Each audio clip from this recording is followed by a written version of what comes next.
अस्सलाम वालेकुम, मेरा नाम नदीम है। आप हमारा YouTube channel informative videos world wide इस वक्त देख रहे हैं। दोस्तों, आज की इस वीडियो में मैं आपको बताऊंगा कि अगर आप सऊदी अरब के अंदर मुकीम हैं, दुबई, बहरीन, मस्कत, ओमान, कहीं पे भी आप मुकीम हैं गल्फ़ कंट्रीज़ के अंदर, अगर आप यहाँ से यूरोप के लिए मूव होना चाहते हैं तो आपके लिए कौन सा कंट्री बेस्ट है जो आपको वीज़ा जल्द अज जल्द इशू करके देता है, जिसकी इमिग्रेशन भी ईजी है, जिसकी इमिग्रेशन इतनी टफ नहीं है।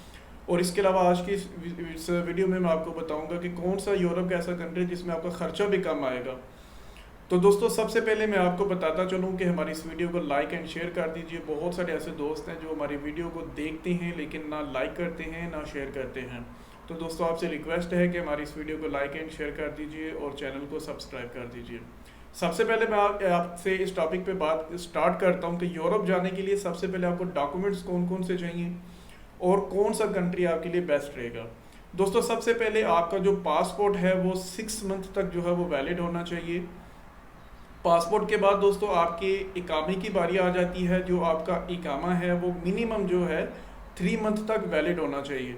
3 मंथ जो वैलिडिटी है वो जो आपने एप्लीकेशन के अंदर अपनी ट्रैवलिंग डेट जो मेंशन करनी है उसके बाद 3 मंथ तक वो वैलिड होना चाहिए। जैसा कि आज अप्रॉक्सीमेटली 12 अप्रैल है, अगर मैं 1 मई की डेट एप्लीकेशन के अंदर एंटर करता हूँ तो 1 मई जो अगर मैं ट्रैवलिंग डेट उसके अंदर मेंशन कर रहा हूँ एप्लीकेशन के अंदर, मई से लेके आपने 3 मंथ्स जो है उसको काउंट करना है। ये हो गया आपका इकामे का।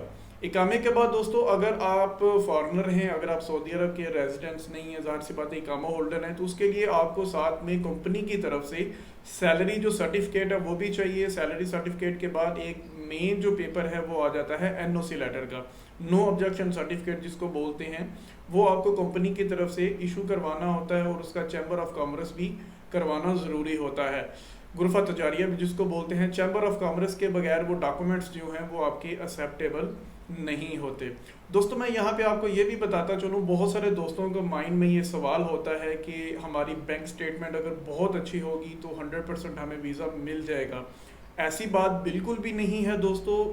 यूरोप का जो वीज़ा है, एक तो सबसे पहले आपकी लक जो है वो बहुत अच्छी होनी चाहिए। लक के ऊपर भी आपका वीज़ा जो है आपको इशू किया जाता है। इसके बाद जो मेन जो आपकी चीज़ है वो आ जाती है बैंक स्टेटमेंट। बैंक स्टेटमेंट के अंदर जो आपकी सैलरी है वो बैंक अकाउंट के अंदर आनी चाहिए। जिस मुसस्सा के अंदर आप काम करते हैं या जिस कफील के पास आप काम करते हैं उसके नाम से, उस स्पॉन्सर के नाम से मंथली जो है आपके अकाउंट के अंदर सैलरी ट्रांसफ़र होनी चाहिए। अगर आप खुद कैश लेके डिपॉजिट करवाते हैं वो एक्सेप्टेबल नहीं होती। हम इस पे भी बात करेंगे थोड़ा आगे चल के। इसके अलावा मैं आपको बताता चलूँ, इसके अलावा दोस्तों आपको अपनी एप्लीकेशन जो है वो फिल करनी होती है। उसके ऊपर मैं काफ़ी सारे वीडियोस बना चुका हूँ। एप्लीकेशन के बाद आ जाती है इंश्योरेंस। आपको ट्रैवल इंश्योरेंस जो है शेंजन के लिए वो भी इशू करवानी होती है। और आपने एक बात का ख्याल रखना है कि आपने मैक्सिमम जो है 7 डेज़ का जो है अपना ट्रिप का जो है ड्यूरेशन इसके अंदर मेंशन करना है। 7 डेज से अगर आप ज़्यादा मेंशन करेंगे तो दोस्तों इसके अंदर आपकी जो एप्लीकेशन है इसको रिफ्यूज़ होने के चांसेस ज़्यादा हो जाते हैं। इसके अलावा दोस्तों इंश्योरेंस के बाद आपकी बारी आ जाती है पिक्चर्स की। आपने पिक्चर्स जो हैं 2 वाइट बैकग्राउंड या ब्लू बैकग्राउंड के साथ आपने बनवा के साथ लेके जानी होती हैं। और इसके अलावा जो चेक लिस्ट है यूरोप के लिए वो मैं यहाँ पे ये मेंशन कर रहा हूँ। हर कंट्री के लिए अप्रॉक्सीमेटली सेम ही डॉक्यूमेंट्स होती हैं, लेकिन कुछ कंट्रीज ऐसे होते हैं जिनके डिफरेंट थोड़े से डॉक्यूमेंट्स होते हैं, वो आप प्रिपेयर इजीली कर सकते हैं। दोस्तों, आज की इस वीडियो में मैं जो ड्राइवर हैं और आमल मंजली हैं, जो डोमेस्टिक वर्कर हैं, उनके लिए भी खुशखबरी ये देना चाहता हूँ कि वो भी यूरोप के लिए मूव हो सकते हैं बहुत ईजीली। लेकिन उसका तरीकाकार ये होता है कि आप अगर खुद से अप्लाई करेंगे तो आपको वीज़ा रिजेक्ट हो जाएगा। तो उसका बेस्ट वे जो है वो ये है कि आप अपने कफ़ील के थ्रू, अपने कफ़ील के साथ जाके अपना जो वीज़ा आपका पासपोर्ट है उसको सबमिट करवाएं अपने कफ़ील के साथ। तो उसके लिए उसका बेनिफिट आपको ये होगा कि आपकी बैंक की स्टेटमेंट जो है वो आपको फिर नहीं लगानी पड़ेगी। बैंक की जो स्टेटमेंट है वो आपके कफ़ील की लगानी पड़ेगी और वो कफ़ील की बैंक स्टेटमेंट एक्सेप्टेबल होती है। उसके अलावा दोस्तों आपको अपना जो सैलरी का कॉन्ट्रैक्ट होता है आपका, वो भी कॉन्ट्रैक्ट जो है आपको साथ में लगाना होता है अगर आप खुद से अकेले में अप्लाई करेंगे। अगर आप अपने कफ़ील के साथ अप्लाई कर रहे हैं तो फिर भी आपको कॉन्ट्रैक्ट जो है वो लाजमी अपना कीवा के अंदर जाकर डाउनलोड करना है आपको। डाउनलोड करके उसको भी आपने साथ में अटैच करना होता है। सैलरी सर्टिफिकेट का भी मैंने आपको बता दिया है, एनओसी लेटर जो है वो भी मैंने आपको बता दिया है। इसके अलावा दोस्तों चेकलिस्ट जो मैंने आपके साथ ये मेंशन की शेयर की है, इसके ऊपर आप सारी डिटेल्स चेक कर सकते हैं। होटल की बुकिंग है, होटल की बुकिंग के ऊपर भी मैं एक वीडियो बना चुका हूँ। आपने कंफर्म बुकिंग नहीं लेनी होती, जस्ट डमी बुकिंग बनानी होती है। आपने पे इसके अंदर आप बुक कर सकते हैं उसको, बुक नाउ एंड पे लेटर के ऑप्शन पे जाके booking.com से बना लें, अगोदा से बना लें, hotel.com से बना सकते हैं आप। इसके अलावा दोस्तों होटल बुकिंग के बाद आ जाती है टिकट रिजर्वेशन। टिकट रिजर्वेशन जो वो भी आपने कंफर्म नहीं करवानी होती, जस्ट आपने डमी बुकिंग जो है वो बनवा के साथ में मेंशन करनी होती है। और आपने एप्लीकेशन के अंदर भी मेंशन करना होता है। उनके इमिग्रेशन जो ऑफिसर होता है, जो वीज़ा ऑफिसर आपका वीज़ा इशू करता है, उसको आपने जस्ट एक आइडिया देना होता है कि हम इस डेट के अंदर अपनी ट्रैवलिंग जो है वो करेंगे और इस डेट को हम वहाँ से डिपार्चर करेंगे वापस अपने कंट्री के लिए।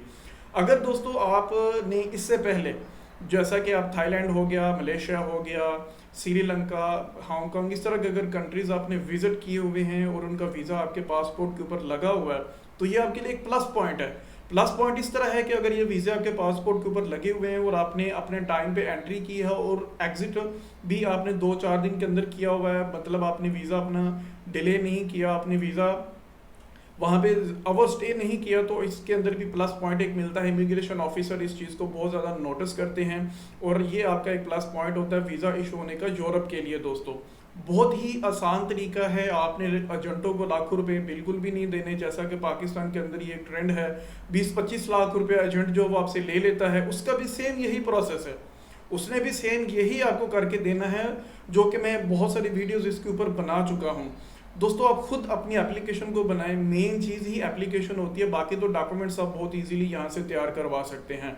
अगर आपकी कफील के साथ, अपने स्पॉन्सर या शिरका के साथ सेटिंग है, वो आपके साथ कोऑपरेट करते हैं, आप विजिट वीज़ा, टूरिस्ट वीज़ा जो है यूरोप का, वो अप्लाई करें, खुद घर बैठे अप्लाई करें, कोई लाखों रुपये देने की आपको ज़रूरत नहीं है, अपने लाखों रुपये बचाएँ। एजेंट्स ने भी ऐसे ही करना होता है।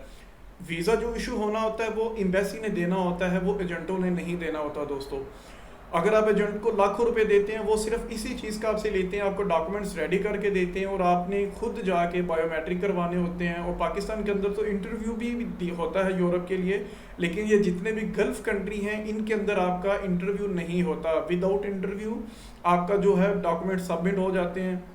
अगर आप एजेंट के थ्रू करवाएंगे, 20-25 लाख रुपया वो आपसे ले लेता है वहाँ से पाकिस्तान के अंदर, और वहाँ उसके बाद भी वो गारंटी नहीं देते कि आपको ये वीज़ा मिलेगा या नहीं मिलेगा। वो भी यही कहते हैं कि हमारी जो जिम्मेदारी है, हमारी जो रिस्पॉन्सिबिलिटी है, वो डॉक्यूमेंट्स को रेडी करके देने तक की है। आगे जो वीज़ा देना है या वीज़ा रिफ्यूज़ होना है वो एम्बेसी का काम है। तो दोस्तों ये काम आप खुद भी कर सकते हैं बहुत ईजिली। इसके ऊपर मैं बहुत सारी वीडियोज़ पहले बना चुका हूँ, आप मेरा यूट्यूब चैनल विज़िट करें, इंशाल्लाह इसके अंदर आपको बहुत सारी ऐसी इंफॉर्मेशन मिल जाएगी। इसके अलावा मैंने आपको छोटे वीज़े का बताया है कि अगर आप अपने स्पॉन्सर के साथ, कफील के साथ जाके वीज़ा अप्लाई करेंगे तो 100% इंशाल्लाह आपको वीज़ा यूरोप का मिल सकता है, अगर आपका कफील आपके साथ एग्री होता है। उसमें आपको बेनिफिट, जो सबसे बड़ा बेनिफिट होता है वो ये होता है कि आपको बैंक स्टेटमेंट अपनी नहीं लगानी पड़ती, बैंक स्टेटमेंट आपके कफील की लगती है। और सऊदी अरब के अंदर या किसी भी रेजिडेंट्स के साथ, वहाँ का जो रेजिडेंट होता है अमाराती के साथ या सऊदी के साथ, बहरीन के अंदर है, कतर के अंदर है, किसी के साथ भी जाके उस एम्बेसी के अंदर अपना वीज़ा अप्लाई करेंगे तो इंशाल्लाह आपको वीज़ा जो है 100% इंशाल्लाह मिल जाएगा गारंटी के साथ। क्योंकि ये मेरा ज़ाती एक्सपीरियंस है, मैंने बहुत सारे क्लाइंट्स के ऐसे वीज़ा इशू करवा के उनको दिए हैं। इसके अलावा दोस्तों आपके माइंड में अगर कोई सवाल हो तो आप मुझे कमेंट बार में पूछ सकते हैं और मुझे ईमेल भी कर सकते हैं। इंशाल्लाह जितनी हेल्प होगी मैं इंशाल्लाह आपकी करवा दूंगा। अभी हम बात करते हैं कि इसकी फ़ीस कितनी है। दोस्तों एप्लीकेशन जो होती है वो फ्री ऑफ कास्ट है, वो आप किसी भी कंट्री की जो वेबसाइट है VFS ग्लोबल के थ्रू जो यूरोप का जो वीज़ा है अप्लाई होता है। मैं आपको यही सजेस्ट करूंगा कि आप फ्रांस का वीज़ा अप्लाई करें, पेरिस के लिए। फ्रांस का वीज़ा बहुत इजीली है, उनकी इमिग्रेशन भी बहुत इजी है और वो वीज़ा भी बहुत जल्द अज जल्द 2 वीक्स के अंदर इंशाल्लाह आपका पासपोर्ट आपको रिटर्न मिल जाता है। उसकी वीज़ा की फ़ीस की बात करें, एप्लीकेशन बिल्कुल फ्री ऑफ चार्ज है। डमी होटल की बुकिंग और टिकट की रिजर्वेशन अगर आप खुद बना सकते हैं वो भी फ्री ऑफ चार्ज है। अगर आप किसी एजेंट से बनवाते हैं तो थोड़ा बहुत आपको उनके चार्जेस पे करने पड़ेंगे। और वो डमी होटल की बुकिंग और टिकट रिजर्वेशन आप उनसे बनवा सकते हैं। उसके बाद अगर फ़ीस की बात करें तो दोस्तों उसके अंदर वीज़ा की जो फ़ीस है वो 300 से लेके 350 रियाल वीज़ा की फ़ीस आती है और 135 रियाल जो है वो बायोमेट्रिक की फ़ीस आती है, यानी कि टोटल आपका हो गया अप्रॉक्सीमेटली 485 रियाल। प्लस आपको इंश्योरेंस भी करवानी होती है। इंश्योरेंस आपकी अगर आप 7 दिन के लिए करवाएंगे तो वो 80 रियाल से लेके 100 रियाल के अराउंड अप्रॉक्सीमेटली आपकी इंश्योरेंस भी हो जाती है। यानी कि अगर आप टोटल कैलकुलेशन करेंगे तो टोटल कैलकुलेशन के अंदर अप्रॉक्सीमेटली आपको 600 रियाल के अंदर अंदर आप अपना यूरोप का वीज़ा बहुत ईजीली हासिल कर सकते हैं। अगर आप अपने कफ़ील के साथ अप्लाई करवाएंगे तो आप उसकी भी फ़ीस पे करें, अप्रॉक्सीमेटली 1000-1200 रियाल के अंदर आपको यूरोप का विजिट वीज़ा जो है वो बहुत इजीली मिल सकता है।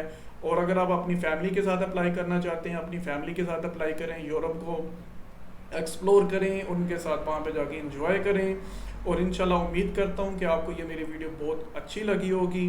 इसके अलावा दोस्तों अगर आपके माइंड में कोई सवाल है तो आप मुझे कमेंट बार में पूछ सकते हैं। Thank you so much.